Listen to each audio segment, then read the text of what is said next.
Mr. President. Thank you very much. Thank you. Prime Minister, thank you very much. And it is my true honor to join you at this remarkable setting, truly magnificent, as we celebrate the special relationship between our two countries. On behalf of the American people, I want to thank you for your very gracious hospitality. Thank you very much, Theresa. Last night, Melania and I were delighted to join you and Philip for dinner at the magnificent Blenheim Palace. It was a wonderful and memorable evening that we will not soon forget. It was really something very special. Today, it's a true privilege to visit historic Chequers that I've heard so much about and read so much about growing up in history class, and to continue our conversation, which has really proceeded along rapidly and well over the last few days. For generations, our predecessors have gathered at this stunning retreat to strengthen a bond that is like no other.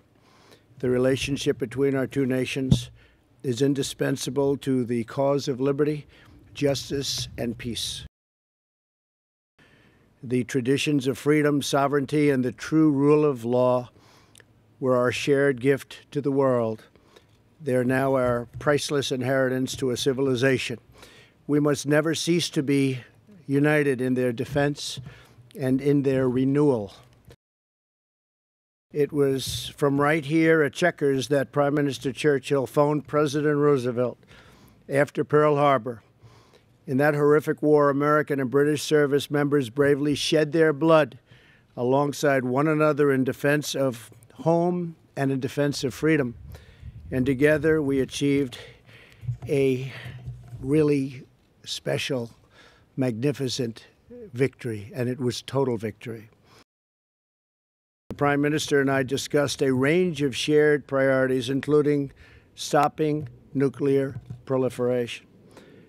I thanked Prime Minister May for her partnership in our pursuit of a nuclear-free North Korea. It's been a tremendous help. The Prime Minister and I also discussed Iran. We both agree that Iran must never possess a nuclear weapon, and that I must halt, and we must do it, and I'm going to do it, and she's going to do it, and we're all going to do it together. We have to stop terrorism. It's the scourge. We have to stop terrorism. And we have to get certain countries, and they've come a long way, I believe. The funding of terrorism has to stop, and it has to stop now.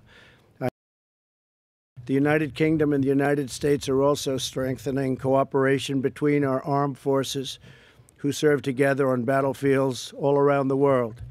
Today, the Prime Minister and I viewed several U.S.-UK Special Forces demonstrations. We saw some demonstrations today, frankly, that were incredible. The talent of these young, brave, strong people. We also recognize the vital importance of border security and immigration control. In order to prevent foreign acts of terrorism within our shores, we must prevent terrorists and their supporters from gaining admission in the first place. Border security is a national security problem, and in the United States, we are working very hard to get the Democrats to give us a couple of votes so we can pass meaningful and powerful border